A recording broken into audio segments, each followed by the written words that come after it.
gente começou em Santa Catarina, numa cidade pequena. Me recordo de Brusque, com 50 mil habitantes. Hoje nós temos 160 mil habitantes.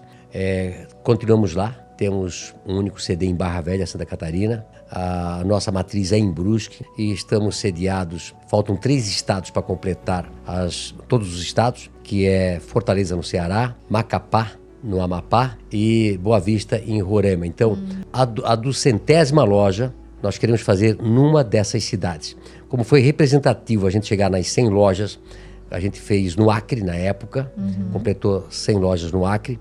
Nós queremos eleger uma dessas cidades, um desses estados, para fazer as 200 lojas e completar todo o Brasil, e a Havan vai ser uma loja nacional, né? Nós estamos praticamente em todas as cidades, temos loja em todos os estados. Nós queremos completar todos os estados da federação. Esses dias a gente esteve no Pará, em Marabá. Em Marabá, e aí a gente passou por uma loja Marabá, da Havan. Paraupebas, Ananindeua, Belém do Pará. Nós estamos longe, né? Imagina sair de Santa Catarina com a mercadoria para chegar em Manaus, por exemplo. Nós estamos lá. Baita desafio, realmente, é muito longe. Mas a gente chega. Nós gostamos muito de desafios. Fazer o básico bem feito, e aceitar desafios faz com que a empresa fique cada vez mais forte. E isso a gente notou com o decorrer dos anos, né? Quando a gente tinha só uma loja em Brusque, era uma loja com muito sucesso, todo mundo chegava em Brusque para visitar a Havan. Nós fomos pioneiro nos tecidos para atacado.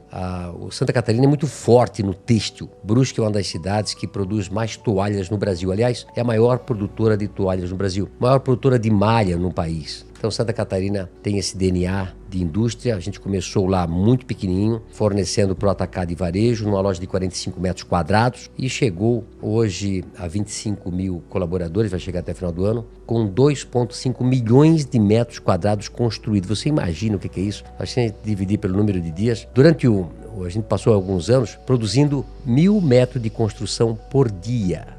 Quando a gente vai fazer uma manutenção na casa, arrumar o banheiro, arrumar a cozinha e tal, a gente vê como é difícil fazer uma manutenção. Você imagina o que é construir 1.000 metros de construção por dia. Não, a complexidade de uma empresa desse tamanho é assustadora. Mas começando pelo início, né?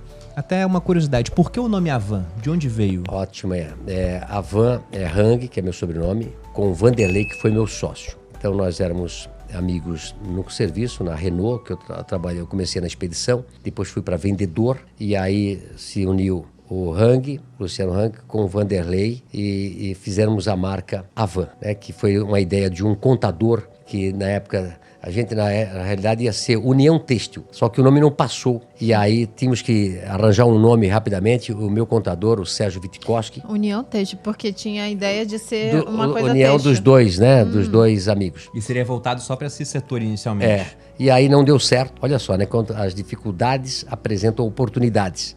E aí esse meu contador, ele disse: Luciano, me deu 5 nomes e a gente gostou. Havan, Hang, Vanderlei. E surgiu o nome da Havan. Um nome diferente, bom de falar, né?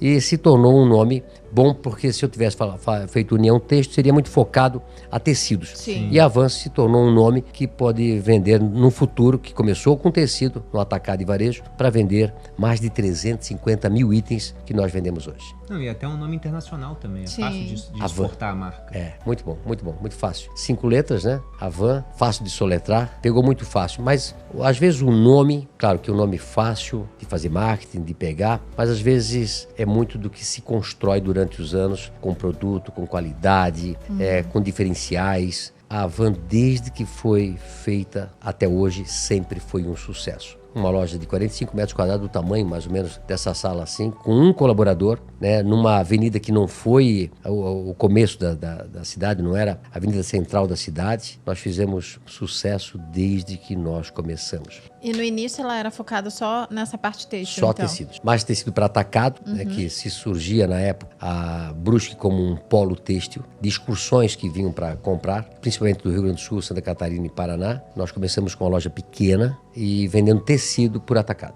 E E por que veio essa ideia? Porque você comentou logo no começo do podcast, né? Eu perguntei do ano 86, Plano Sarney, caos econômico, época de hiperinflação. E aí você pensou, vou largar a Renault para empreender. Muito bem. Nós começamos a pensar a van no ano de 85 e lançamos a van em junho de 86. E o plano foi lançado no começo de 86. E a hiperinflação, foi lançado o plano. Quando nós abrimos o nosso negócio, não tinha produto para vender. Você imagina, a gente sai da empresa, da Renault, e a gente bate na porta de todos os fornecedores. Todos os fornecedores disseram, eu não tenho produto para vender, só tenho para o ano que vem e tem que ter cota. Na época, para comprar um carro, você pagava um imposto a mais, até 30%, você se recorda disso? Não tinha carro para vender, você tinha um compulsório de até 50% para pagar para o governo para comprar um carro zero. E aí a gente abre o nosso negócio e não tem produto para vender. Que situação é essa? E aí nós fomos para as lojas de fábrica no Rio de Janeiro. O Rio de Janeiro, na época, era um dos maiores produtores têxteis do país.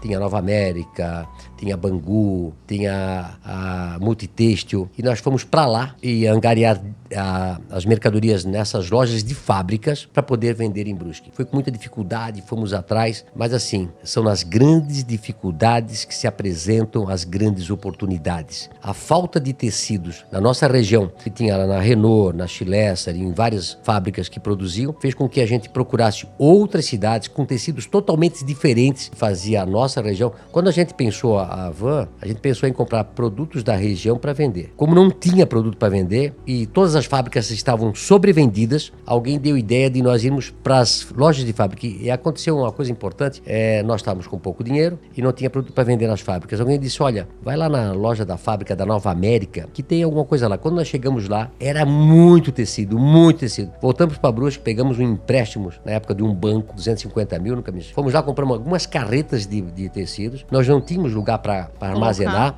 Deixamos o tecido na Brusville, até hoje agradeço lá o Cezinha da Brusville, nos cedeu o espaço e nós deixamos os tecidos na transportadora e nós vimos trazendo o tecido para a nossa loja para vender. Era tanta gente, inclusive tem uma foto que a gente ilustra o nosso começo, que mostra pilhas de tecido na loja. Entrava o cliente, teria que tirar o tecido para fora, mas era tanto volume de pessoas comprando na van, que eu era jovem, devia ter 86, 24 anos, 23 anos, eu ia na missa à noite, no domingo à noite, olhava todo mundo vestido com tecido da van. Eu ia pra praia de Balneário Camboriú e olhava, todos os shorts eram tecido da van, né? Então, a gente fica muito feliz, né, que tinha tantos clientes, era filas de pessoas comprando tecido da van para ir para a missa, comprando tecido da van para fazer shorts, e a gente sempre teve essa vibe de fazer diferente. Quando abriu o mercado importado do Collor, em 1992, 93, fui um dos primeiros a ir para a China, para a Coreia, para Taiwan, sempre vendo oportunidades. Então, as pessoas que nos ouvem aqui, que querem fazer diferente, precisam ousar, pensar diferente. Perfeito. E quando foi que você mudou, então, a van de tecidos para, nossa, vamos fazer outras coisas além de tecido? Em 1995, eu me caso. Então deixa eu voltar um pouco, porque a gente chegou na época do Plano Real. E eu queria explorar um pouco mais essa época da hiperinflação e o confisco do Collor, né? Aqui no começo do podcast, o Luciano ele falou da época de caçar o boi no pasto. Pra quem não pegou essa história, o Sarney ele tabelou preços no Brasil. Isso. Então falou, olha, eu aqui de Brasília, do meu trono, eu acho que você lá no Pará tem que vender carne por esse preço, tabelado. Só que esse preço tabelado era um preço muitas vezes inferior ao custo de produção de quem criava gado. E o cara fazia, vou matar meu gado para vender e ter prejuízo? Não, deixa ele no pasto. Uma hora vai ter uma correção de preço, porque a inflação no Brasil só avança, e aí começou a faltar carne. E aí o Sarney bota a Polícia Federal para atrás do boi. Caçar os bois. Exatamente, para falar, tá faltando carne porque o produtor inescrupuloso tá lá mantendo o boi no pasto, só porque se matar o boi ele tem prejuízo. Isso era o Brasil. Isso. Numa época em que se você fosse no mercado, tinha um preço da maionese, que um burocrata em Brasília definiu. Se o dono do mercado vendesse mais caro, ele era denunciado e a Polícia Federal ia no mercado. E era Isso. preso. Fechava. Preso. Era bizarro. Fechava o supermercado, prendia o dono do supermercado, porque ele vendia a um preço mais caro do que eles tinham trabalhado em Brasília.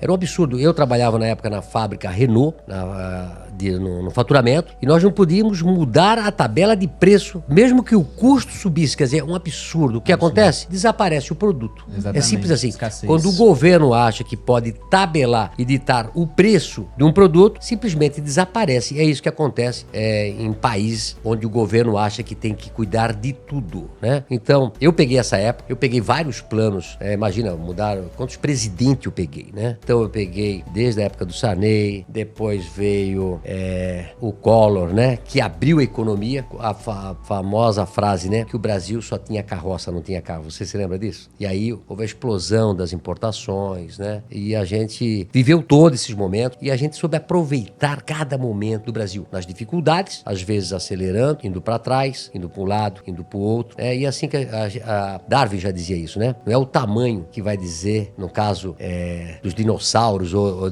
que vão sobreviver. É você se adequar ao ambiente que você está. E isso a gente faz muito bem. A gente às vezes anda para frente e às vezes anda para trás, às vezes a gente para. As pessoas acham que para ir bem é só ir para frente, só acelerar, só fazer, só conquistar. Não, muitas vezes você tem que olhar para dentro, mudar todo o seu negócio para depois voltar a crescer.